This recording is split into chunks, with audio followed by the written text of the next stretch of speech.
اگر آپ حضرات زندگی میں سہولت اور آسانی چاہتے ہیں تو سنت پر چلو اور رسم و رواج بدعت کو چھوڑو، آپ کو سکون مل جائے۔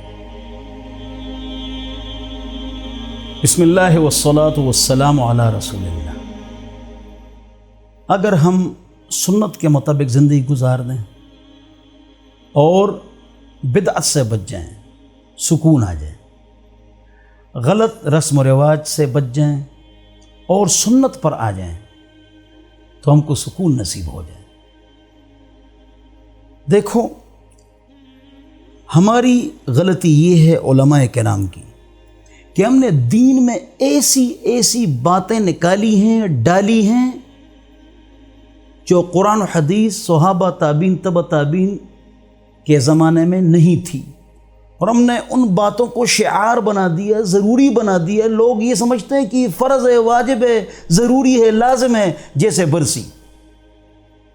برسی قرآن و حدیث میں ہے نہیں، صحابہ، تابعین، تبع تابعین نہیں، تو برسی ہم کرتے ہیں؟ جی، کون کرتا ہے؟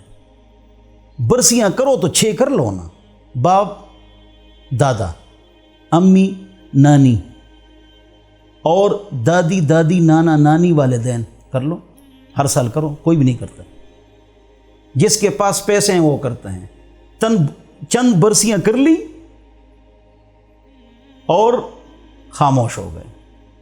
اب یہ برسی کیا ہے؟ بدعت ہے۔ اب سنت سے ہم دور ہو گئے تو یہ چیز ہم نے ڈال لی۔ بدعت میں ہمارے جیب اور پیٹ کا فائدہ ہے، شریعت میں نہیں ہے۔ سہولت آ جائے اگر ہم سنت پر آ جائیں۔ بھئی سنت کیا ہے؟ حضور اکرم صلی اللہ علیہ وسلم کا انتقال ہوا، ابوبکر، عمر، عثمان، علی، حسن، حسین رضی اللہ عنہ اجمعین، بخاری، مسلم، ترمذی، امام مالک، امام حنیفہ، امام شافعی، ان کے پیچھے کتنے دیگ پکے چاول کے۔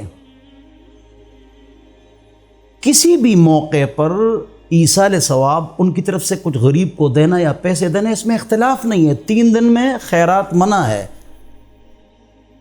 جابر رضی اللہ عنہ سے روایت ہے کہ یہ حرام ہے، ابن ماجہ شریف، فتح شامی، جلد نمبر 3، بلکہ اہل محلہ ان کے گھر کھانا بھیجیں۔ تو ہم نے جتنی بدعات بنا دی ہیں، سنت سے ہم دور ہو چکے ہیں، جیب کا بھی نقصان اور پریشانی بھی، سہولت ختم۔ سنت میں سہولت ہے۔ اور اسی طرح عورتیں کیا کرتی ہیں؟ رسم و رواج میں عورتوں کی غلطی ہے، بدعات میں ہم مولویوں کی غلطی ہے۔ رسم قل بدعت ہے، اس لیے تو ہم کہتے ہیں رسم قل، سنت قل نہیں کہتے۔ اس میں کس کا فائدہ ہے؟ اکثر تو اس میں مالدار آتے ہیں، 2 تیسرے دن یہ دعوت ہے ہی نہیں شریعت میں۔ اب سنت کیا ہے؟ 3 دن اہل محلہ کھانا بھیجیں گے، بعد میں کبھی دعوت کرو، بہتر ہے کہ پیسے کسی غریب کو دے دو، کھانا کھلاؤ غریبوں کو، یہ بھی ٹھیک ہے، اپنے پیسے، میت کے پیسوں سے نہیں۔ اگر سارے وہ رسا راضی حاضر بالغ ہوں تو پھر ٹھیک ہے، لیکن وقت کی تعین نہیں ہو، کبھی پیر، کبھی منگل، کبھی جمعرات۔ تو رسم و رواج میں عورت کے میک اپ کا، شوشہ کا، شاپنگ کا، کپڑوں کا، سینڈل کا، اس کا فائدہ ہے۔ رسم و رواج جتنا زیادہ ہوگا اور عورتیں اس کو بڑھاتی ہیں، عورتیں مردوں کا بیڑا غرق کر دیتی ہیں۔ کیوں؟ ہر شادی کے لیے نیا جوڑا، مایوں کے لیے نیا جوڑا، ولیمے کے لیے نیا جوڑا، تو مرد تو برباد ہو جائیں گے۔ تنخواہیں اتنی کتنی ہیں۔ رسم و رواج میں عورت کا فائدہ ہے، شاپنگ، نئی چیزیں، اور بدعت میں ہم مولیوں کے پیٹ کا فائدہ ہے۔ اس لیے کہ دین کو تو ہم نے کاروبار بنا دیا ہے۔ اگر ہم سنت پر آ گئے، تمام پریشانی ہماری ختم ہوگی۔ اختلاف کیوں ہوتا ہے؟ تمام لوگ کہتے ہیں جی ایک جماعت ہونی چاہیے، ایک فرقہ ہونا چاہیے، ایک لوگ ہونے چاہیے، اختلاف کیوں ہے؟